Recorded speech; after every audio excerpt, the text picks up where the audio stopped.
여러분에게 질문 한 가지를 던지면서 설교를 시작하려고 합니다. 아프리카 야생동물 가운데 가장 사나운 동물은 무엇일까요? 사자. 다들 사자라고 표범이나 이렇게 생각할 겁니다. 그런데 아프리카 현지인들은 의외의 동물을 제시한다고 합니다. 그 동물은 우리가 말하는 사자 같은 맹수에 늘 밥이 되고, 그리고 가장 연약한 임팔라 사슴이라고 하는 동물이라고 합니다. 임팔라 사슴. 그런데 모든 임팔라 사슴이 사나운 것이 아니라 특정 임팔라 사슴이 사납다고 합니다. 그 특정 임팔라 사슴은 어떤 사슴이냐면 무리에서 떨어져 나온 소외된 사슴이라고 합니다. 원래 임팔라 사슴은 무리 생활을 한답니다. 그런데 어떤 이유에서인지 무리에서 소외되어서 외톨박이가 된 이 임팔라 사슴이 한두 마리 생긴다는 겁니다. 그런데 그 사슴은 사납기로 유명해서 사자들도 아예 그 외톨이로 돌아다니는, 소외되어서 외톨이로 돌아다니는 임팔라 사슴을 보면 그냥 피해 간다는 겁니다. 왜냐하면 들어봤기 때문에. 소외가 참 나쁜 영향을 미치는 겁니다. 소외가 동물들에게 뿐만 아니라 사람들에게 부정적인 영향을 미칩니다. 소외라는 것을 다르게 표현하면 사람과 사람 사이에 마땅히 흘러야 되는 것이 단절된 상태입니다. 한 번 더요. 사람과 사람 사이에 마땅히 흘러야 되는 것이 막혀있는 상태, 단절되어 있는 상태가 바로 소외입니다. 소외는 사회적인 문제가 됩니다. 소외를 다르게 표현하면 왕따이지요. 왕따도 동일하게 마땅히 사람과 사람 사이에서 흘러가야 될 것을 흘러가지 못하도록 그렇게 외톨이를 시키는 것입니다. 오늘 우리가 읽은 본문의 배경이 되어지는 두 그룹 사이에도 오랫동안 이 소외, 단절, 왕따가 있었습니다. 이 두 그룹은 이방인과 유대인입니다. 유대인과 이방인들은 엄청난 단절 속에서 서로를 미워하고 있었습니다. 하나님은 아브라함을 부르실 때 아브라함의 후손을 통해서 온 열방이 축복을, 하나님의 복을 받기를 원하셨습니다. 그리고 이스라엘을 선택해서 이스라엘 자기들만 비추는 것이 아니라 이스라엘을 통해서 온 열방을 비추기로 그렇게 계획을 하셨습니다. 그런데 이스라엘 백성들은 이 하나님께서 허락하신 이 특권을 오해했습니다. 그래서 편애로 생각을 했습니다. 그래서 그들은 이방인들을 생각하면서 이방인들이 개들이다 그렇게 생각을 했습니다. 얼마나 혐오했는지 모릅니다. 이방인들을 향한 유대인들의 혐오와 이런 멸시, 이것은 오늘날 우리가 지금 일본과 사이가 안 좋은데 일본 사람들이 우리 민족을 지금 멸시하고 혐오하는데 그 혐오와 경멸보다, 멸시보다 훨씬 더 깊고 강도가 셌습니다. 유대인들은 심지어 이방인들을 가리켜서 하나님이 이 지옥 불쏘시개로 쓰시기 위해서 창조한 존재가 이방인이라고 생각했습니다. 엄청나죠? 그리고 이방인 여자와 유대인 남자가 결혼을 하든지, 혹은 유대인 여자와 이방인 남자와 결혼을 하든지, 어쨌든 이방인과 결혼하는 남자와 여자는 그날로 죽음을 당했습니다. 그리고 친밀하게 이방인과 지내는 그 행위를 불경건하다고 여겼습니다. 이방인을 향한 유대인의 이 적대감이 잘 드러나 있는 곳이 한 곳 있는데 그것은 바로 성전이었습니다. 성전. 헤롯이 지은 성전이 예루살렘에 있는데 지금은 다 해파됐지만 그 당시에 이 헤롯의 성전을 보면 뜰이 4곳 있었습니다. 단을 중심으로 삥 둘러 있는 곳이 제사장들이 거하는 제사장의 뜰이었습니다. 그리고 좀 더 동쪽으로 가면 이스라엘 남자들이 들어올 수 있는 이스라엘의 뜰이 있었습니다. 그리고 좀 더 단에서 동쪽으로 가면 이스라엘 여자들이 들어갈 수 있는 여인의 뜰이 있었습니다. 그리고 이 세 뜰은 이 성전과 같은 높이에 있었습니다. 그리고 이 세 뜰에 이방인들이 출입하지 못하도록 이곳은 벽으로 1.5m 높이의 벽으로 삥 둘러져 있었습니다. 이방인들은 이 벽 바깥에 있는 바깥들이라고 일컬어지는 이방인의 뜰에서 그냥 성전만을 바라보아야만 했습니다. 그리고 이 바깥들도 다른 새 뜰과 지대가 4계단 정도, 5계단, 5계단 정도 낮은 위치에 있었습니다. 그리고 무엇보다도 이방인들의 출입을 금하기 위해서 세운 그 벽면에는 사이 간격으로 헬라어와 라틴어로 출입하지 못하도록 경고문이 써여 있었다고 합니다. 이방인이 출입하지 못하도록. 그리고 실제적으로 1871년과 1935년에 그 성전 터 주위에서 그 벽에 써였던 그 경고문이 써있는 이 유대 그 유적이 발견되었는데, 그 유적에는 헬라어로 이런 문구가 써여 있었다고 합니다. 지금도 박물관에 있다고 하는데, 어떤 외국인도 성전 주위에 장벽 및 경내에 들어올 수 없다. 누구든 그렇게 하다가 잡혀 그 결과 사형을 당하면 그것은 오로지 자신의 잘못이다. 이 문구를 읽으면 유대인들이 얼마나 이방인들을 경멸하고 혐오하고 적개심을 가지고 있었는지 우리는 금방 알 수가 있습니다.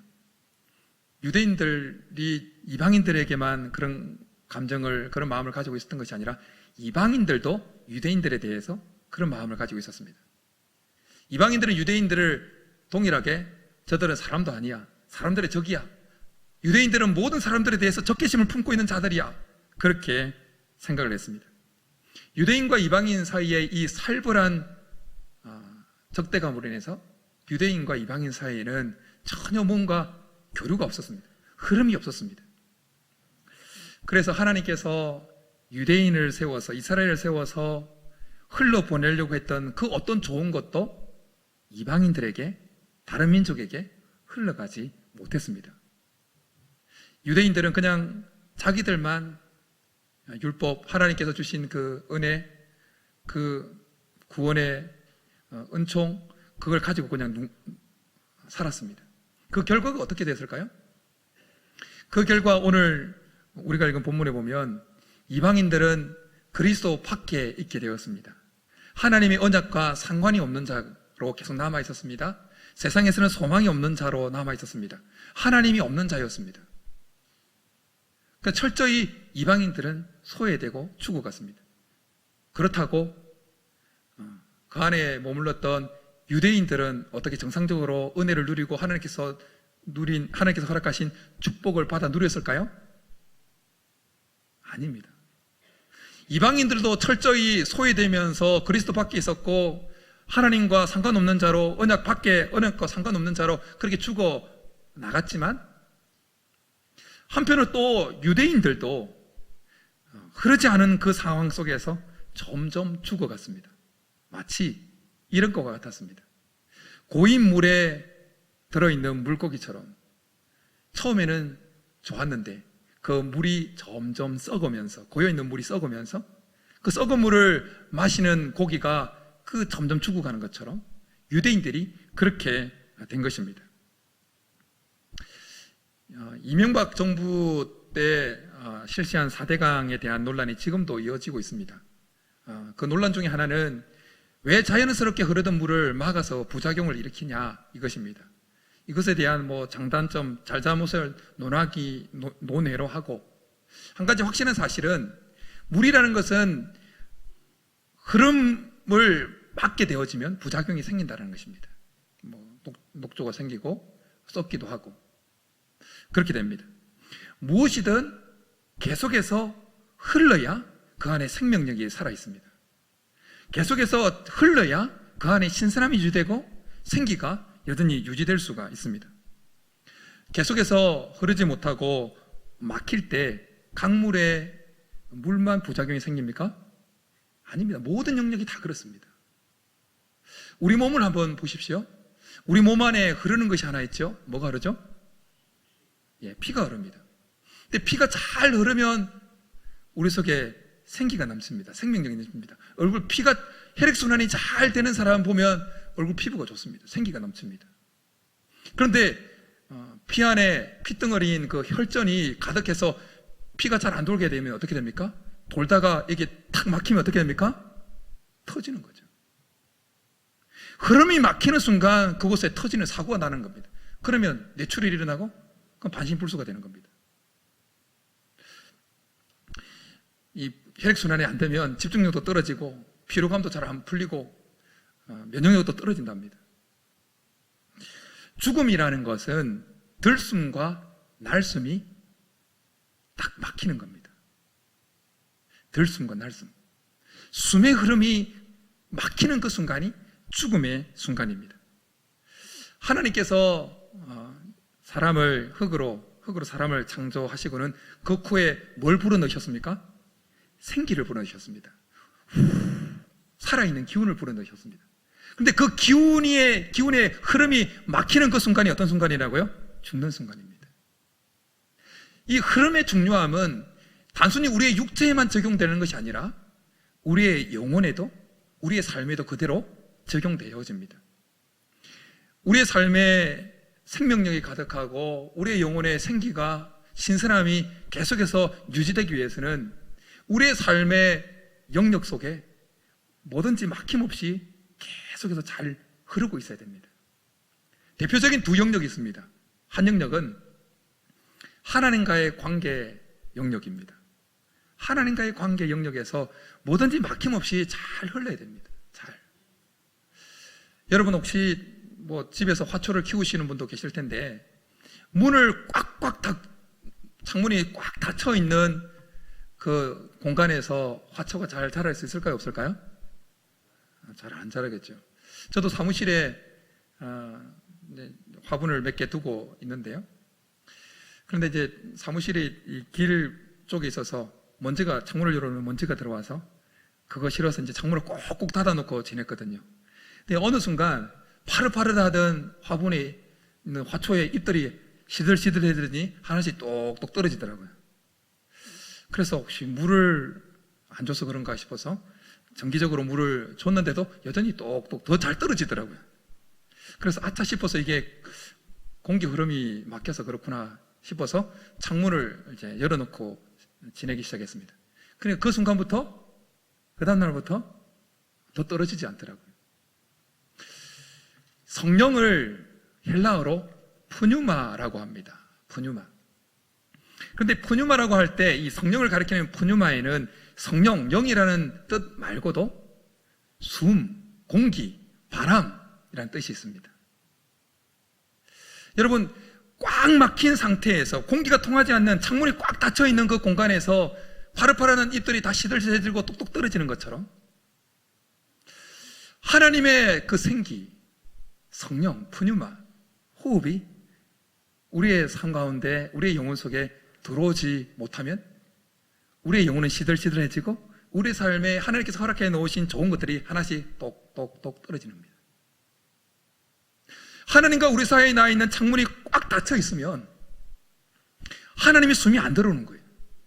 하나님의 숨이 들어와야 계속해서 그 아담 코에 들어갔던 하나님의 생기가 훅 들어가듯이 우리의 삶에, 우리의 영혼에 계속해서 성령, 푸뉴마가, 공기가, 바람이 잘 들어와야 계속해서 우리 속에 생기가 넘치고 생명력 넘치고 우리의 삶에 계속해서 기운이 있는데 이게 탁 막히면 잎이 똑똑 하나씩 떨어지는 것처럼 우리 삶에 하나님께서 허락해 놓으신 것이 똑똑 다 떨어진다는 겁니다. 사랑하는 여러분, 여러분과 하나님 사이에 난 창문은 활짝 열려 있습니까? 여러분과 하나님 사이에 놓인 그 창문이 혹시 꽉 닫혀 있지는 않습니까? 여러분, 하나님과 여러분 사이에 놓인 그 창문을 통해서 바람이 잘 통하고 있습니까?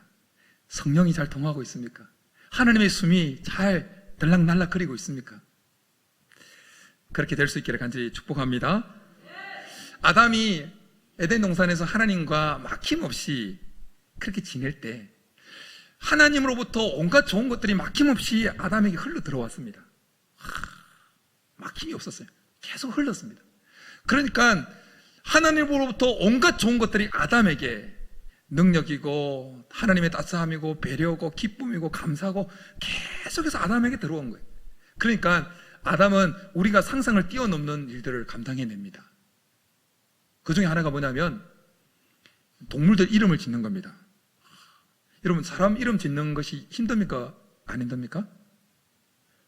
여러분 별로 안 지어보셨습니까? 저는 4명 짓었잖아요. 4명.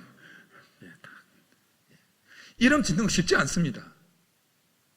그런데 아담은 수백 종에 이르는 그 동물들 탁 보고는 기린, 코끼리, 사자 바로 착착착 해낸 겁니다. 왜요? 자기 능력이 아니라 하나님과 막힘없이 계속해서 하나님부터 흘러 들어온 그 하나님의 능력으로 보자마자 착착착 한 겁니다. 그런데 하나님이 금하신 선악을 알게 하는 나무의 실과를 딱 따먹음으로 범죄함으로 인해서 그 순간 어떻게 됩니까? 하나님과 탁 막힙니다. 창문에 그냥 자물쇠가 착 채워진 겁니다. 그 순간 하나님부터 흘러오던 그 모든 것이 끊기게 된 겁니다. 그 순간 아담의 영혼, 아담의 삶은 식물에 잎이 톡톡 떨어지는 것처럼 좋은 것들이 하나씩 다 떨어집니다. 그리고 결국 어떻게 됩니까? 쫓겨납니다. 에덴 동산에서 쫓겨난 것입니다. 우리 믿는 자들은 세상 사람들이 받아 누리는 것과는 차원이 다른 삶을 살도록 부름받은 자들입니다. 우리 믿는 자들은 성령의 바람을 공급받지 못하면 시들해질 수밖에 없는 자들입니다. 만약에 하나님과의 관계가 꽉 막혀 있는데도 세상적인 세상적으로 출세하고 돈 잘 벌고 지위 계속 올라가고 그런 것을 경험하면서 여전히 생생하게 살고 있다, 그러면 그분 신앙을 좀 의심해 봐야 됩니다. 그분이 정말 크리스찬인지. 진짜 크리스찬이라면, 진짜 그리스도인이라면, 진짜 하나님을 믿는 사람이라면 하나님과 관계가 딱 막혀 있다, 그러면 다른 세상 어떤 것이 형통한다 할지라도 시들시들해지게 되어지는 것이 정상적인 그리스도인의 삶입니다. 하나님은 우리로 하여금 다른 물줄기를 받아먹고 살도록 부르셨습니다. 다른 공기를 흡수하고 살도록 부르셨습니다. 그것은 성령의 바람이요, 성령의 성수입니다. 인류 역사에 있어서 4개 일제기 문명이 발달한 4개 지역에 번성한 문명이 있죠. 우리는 그것을 그래서 4대 문명이라고 그럽니다. 메소포타미아 문명, 항우 문명, 그리고 이집트 문명, 그리고 인더스 문명이랍니다. 4개 문명을 이야기합니다. 그런데 이 4대 문명의 공통적인 특징이 하나 있지요. 그것은 다 큰 강을 끼고 발달했다는 것입니다. 우리가 기본적으로 알고 있지요. 그래서 메소포타미아 문명은 티그리스 유프라테 강을 끼고 발달하고, 나일강을 끼고 이집트 문명이 발달하고, 그리고 인더스 캔더스 강을 끼고 인더스 문명이 발달하고, 항아강을 끼고 항아 문명이 발달했죠. 이스라엘 백성들이 출애굽하기 전에 머물렀던 장소는 나일강의 하류였던 고센 땅이었습니다. 그곳은 풍부했습니다. 나일강으로 인해서 그 비옥한 땅이었습니다. 그런데 하나님이 그곳을 떠나라고 출애굽시켰습니다. 그리고 그들을 인도한 곳이 어디입니까? 가나안 땅입니다. 근데 가나안 땅에는 나일강 같은 강이 없었습니다. 비교할 수도 없는, 정말 강이라고도 할 수 없는 그 요단강 하나만 있었습니다. 요단강은 강이라고도 할 수 없습니다. 우기 때만 조금 강 모습을 띠고, 건기 때는 아예 그냥 또랑물처럼 쫄쫄쫄 흐르는 강이라고 합니다. 하나님이 왜 그들을 인도해서 가나안 땅, 그 나일강 같은 강도 없는 그 가나안 땅으로 인도하셨을까요? 그 이유는 니네들은 다른 차원으로 살아가는 자들이다 라는 것을 깨닫게 해주기 위해서였습니다. 니네들은 세상적인 물줄기로 먹고 사는 자들이 아니다 라는 것을 깨우치기 위해서였습니다. 그들에게는 다른 차원의 물줄기를 통해서 공급되어지는 것을 먹고 살도록 하나님은 그렇게 하셨습니다. 그들에게는 나일강 같은 물줄기는 없었다 할지라도 그들에게는 다른 차원의 물줄기가 있었습니다. 그것은 바로 하나님으로부터 발현되어지는 강이었습니다. 하나님으로부터 연결되어진 강이었습니다. 그래서 그들이 가나안 땅에 들어가서 하나님과 잘 소통될 때 하나님은 이른 비와 늦은 비를 적당한 때에 주시면서 수확의 100배를 거두기도 하십니다. 그런데 이스라엘 백성들이 범죄할 때 그게 그 하나님과 연결된 것이 딱 막히면서 그 흐름이 끊깁니다. 그래서 아합 시대, 엘리야 시대 때 보면 3년 6개월 동안 우로가 끊깁니다. 비와 이슬 자체가 끊어져 버린 것입니다. 여러분, 우리가 생활하면서 내 가정도 별 문제가 없고 사업도 별로 문제가 없고 직장 생활도 별로 문제가 없는데 뭔가 내 삶에 불안함이 있고 근심이 있고 기쁨이 없고 시들시들하고 감사가 없고, 그렇다면 우리가 먼저 점검해야 될 한 영역이 있습니다. 그 영역이 뭐냐면 하나님과 나와의 관계입니다. 하나님과 우리 자신과의 관계를 먼저 점검해 보셔야 됩니다. 혹시 창문이 닫혀 있는 것은 아닌지, 하나님과 나 사이에 놓여 있는 그 창문이 혹시 꽉꽉 닫혀 있는 것은 아닌지, 잘 열려 있는지 점검해 봐야 됩니다. 그리고 닫혀 있다면 그 창문을 열어야 되는 겁니다. 오늘 이 시간에 우리가 함께 기도할 때 그 창문이 열려질 수 있게 하나님 축복합니다. 그리고 두 번째로 점검해야 될 영역이 있습니다. 왠지 시들시들하고 내 속에 기쁨이 없고 감사가 없고 찬양도 안 나오고, 그럴 때 첫 번째 점검해야 될 것은, 첫 번째 점검해야 될 영역은 하나님과 나와의 관계의 영역이고, 두 번째 영역은 다른 사람과의 관계라는 영역입니다. 다른 사람과의 관계. 하나님과 관계는 좋은 것 같은데 다른 사람과 뭔가 막혀 있다. 그러면 서서히 죽어갑니다. 마치 아까 유대인들처럼, 고인 물에 있는 물고기들처럼 하나님과 관계가 열려 있는데 다른 사람과 막혀 있다? 그러면 사이처럼 죽는 겁니다. 사이는 어떻게 됩니까? 위로는 열려 있어요. 그런데 옆으로나 밑으로는 열려 있지 않습니다. 그러니까 죽는 겁니다. 다른 사람과 막힌 담을 허물어야 그때 비로소 계속해서 이 흐름이 유지되면서 하나님으로부터 좋은 것들이 계속해서 들어올 수가 있습니다. 다른 사람과 이 막혀있는 담은 하나님께서 우리에게 좋은 것들을 쏟아부오게 하는 그 통로에 구멍을 내게 하는 겁니다. 구멍입니다. 그러니까 다 세워버리는 겁니다.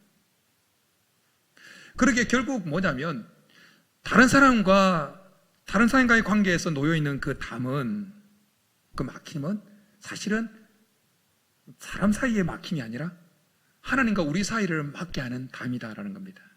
그러니까 그걸 제거해야 됩니다. 오늘 제거할 수 있게 되기를 바랍니다. 그런데 우리 중에는 머리로는 그래 제거해야지, 다른 사람과 제거해야지, 다른 사람과의 관계에서 이거 제거해야지, 머리로는 아는데 마음으로는 이게 받아들이지 않는 분이 있을 겁니다. 그 인간만은 절대 안 돼. 그 인간만은. 여러분, 그 인간이 멀리 있는 존재일까요? 가까이 있는 존재일까요? 잘 아시는군요. 가까이 있습니다. 그 인간. 남편일 수 있고 아내일 수 있고 자식일 수 있고 가까운 친척일 수 있습니다. 가까이 있는 사람들, 그 인간. 성도 간에 여러 가지 잘 소통하고 있습니다. 그런데 가족 중에 어떤 한 사람과 껄끄러운 관계가 있다, 막혀 있다. 그러면 사실은 다른 사람과의 관계에서 막혀 있는 겁니다.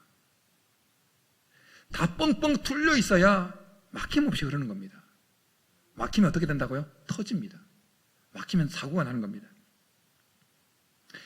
사실 먼저 상대방을 용서하고 상대방과 관계에서 그 관계를 묶고 있는, 그 흐름을 묶고 있는 담을 먼저 우리 자신이 먼저 무너뜨리고 해체시킨다는 것은 정말 힘듭니다. 정말 힘듭니다. 그래도 하셔야 됩니다. 왜요? 우리 자신을 위해서. 다른 사람이 관계 속에 껄끄러운 관계를 맺고 담이 있는 그 상대방이 먼저 담을 허물지 않는다 할지라도 우리 자신을 위해서 먼저 허물어야 됩니다. 여러분, 축복의 통로라는 말을 우리가 자주 씁니다. 축복의 통로. 근데 축복의 통로라는 그 개념을 잘 보십시오. 통로잖아요, 통로. 흘러가기 위해서는 막힘이 없어야 됩니다.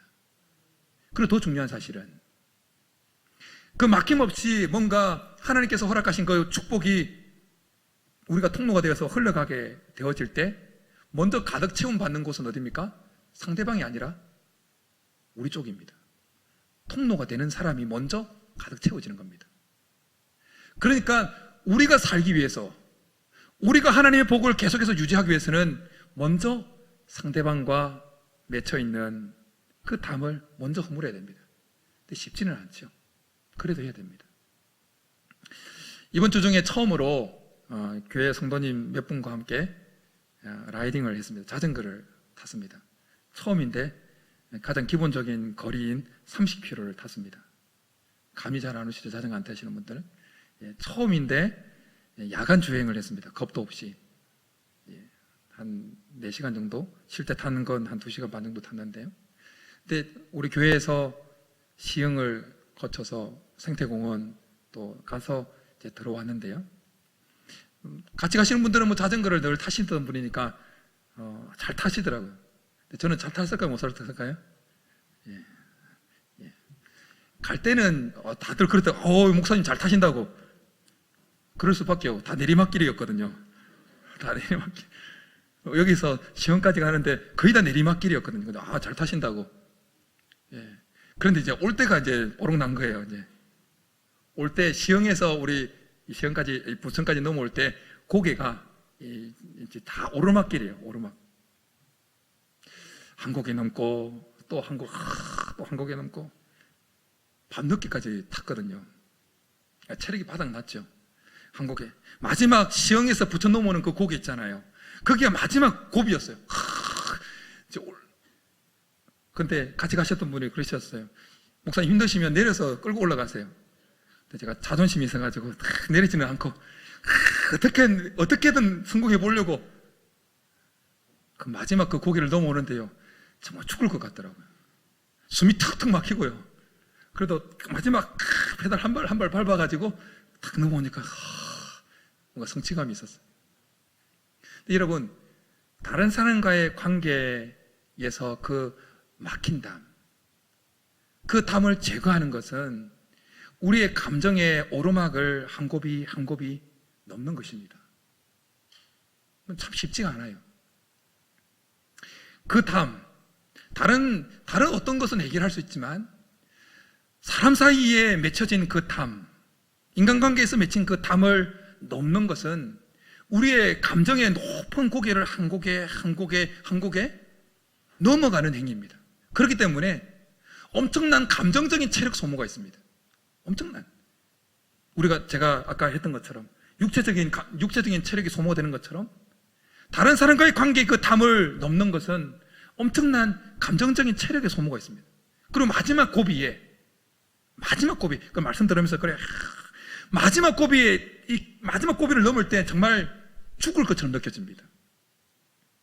내가 먼저 담을 허물면 마지막 고비 때 내 자존심을 보고 다 죽을 것처럼, 내가 아무것도 아닌 사는 것처럼 느껴질 수가 있습니다.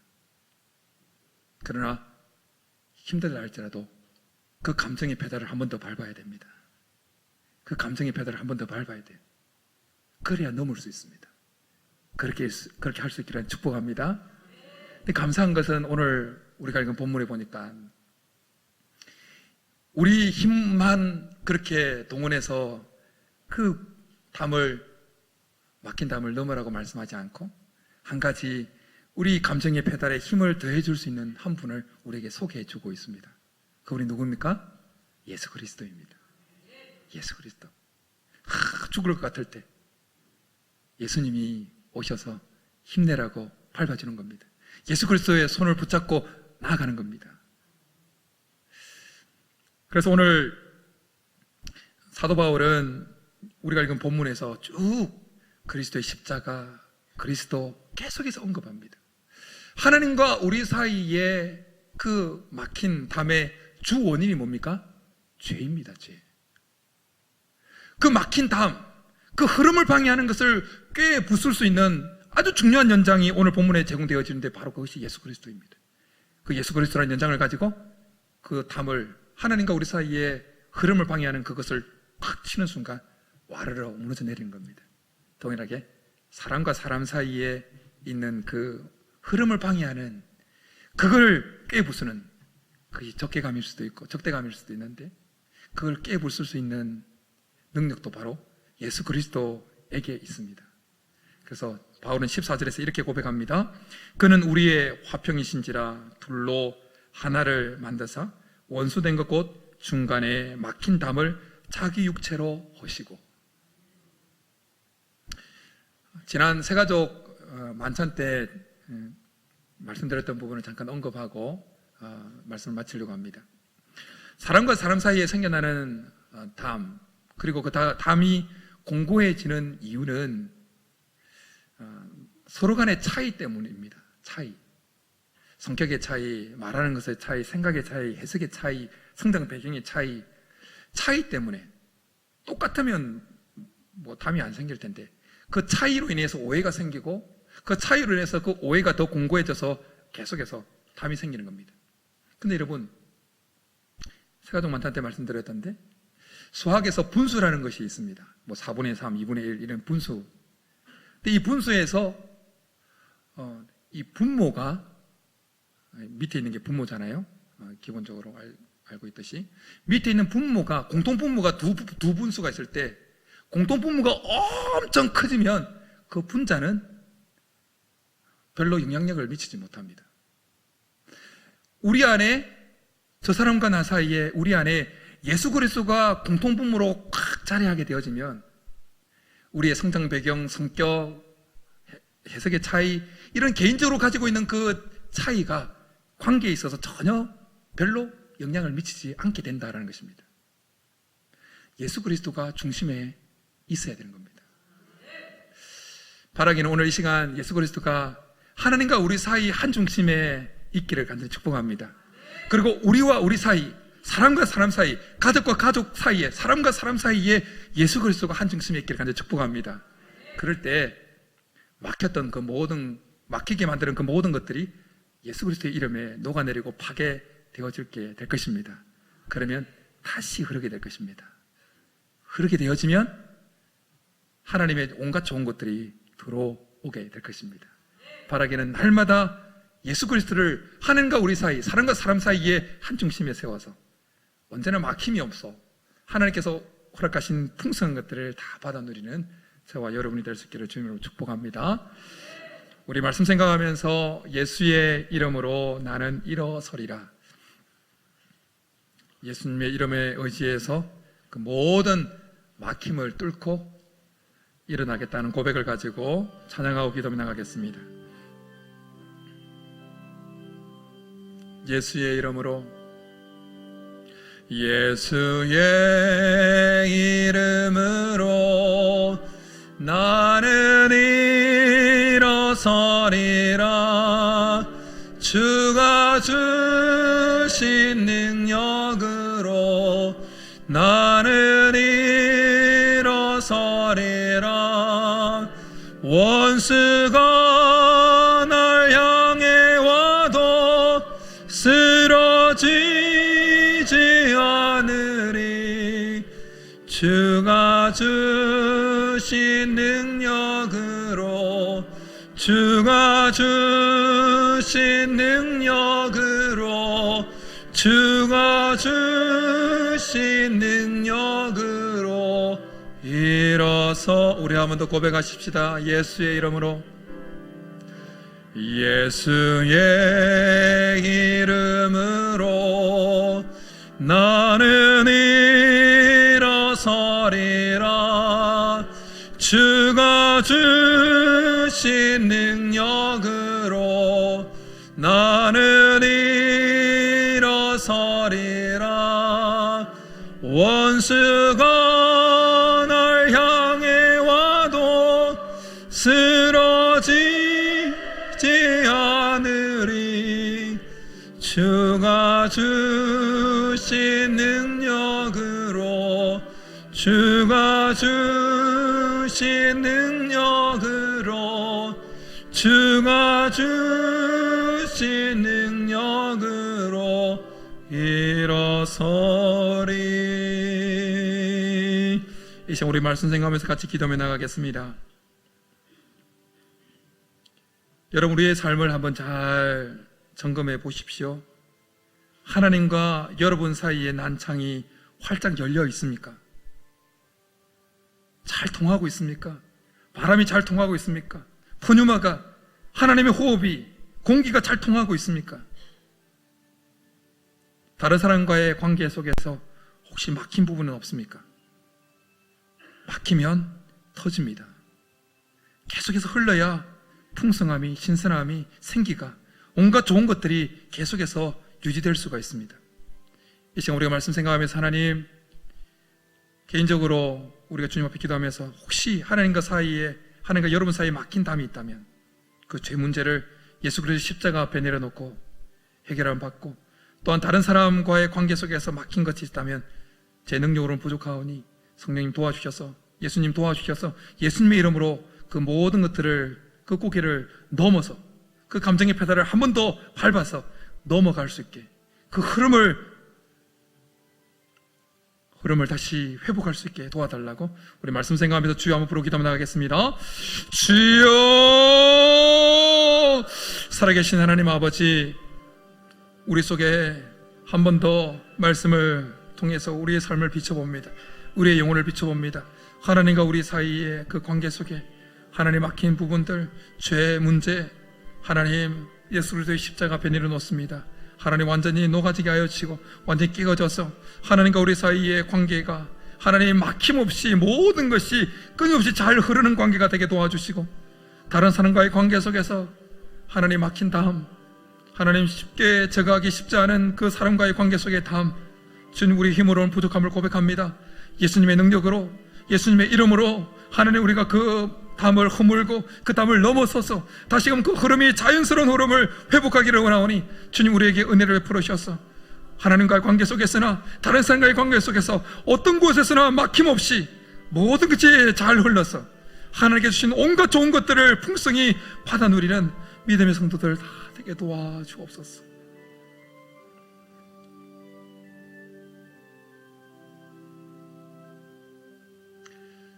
살아계신 하나님 아버지, 하나님과 우리 사이의 관계뿐만 아니라 다른 사람과의 관계 속에서 어느 것도 막힘이 없이 계속 모든 것이 잘 흘러가게 도와주옵소서. 예수님의 이름으로 우리가 날마다 하나님과 우리의 관계 속에서나 다른 사람과의 관계 속에서 모든 막히게 하는 것들을 제거하고 녹임으로 끊임없이 막힘없이 우리 속에 하나님의 온갖 좋은 것들이 흘러들어와 그것을 누리고 그것을 유지하고 그것을 다른 사람에게 또한 흘려보내는 축복의 통로, 하나님의 복된 인생들 다 되게 도와주옵소서.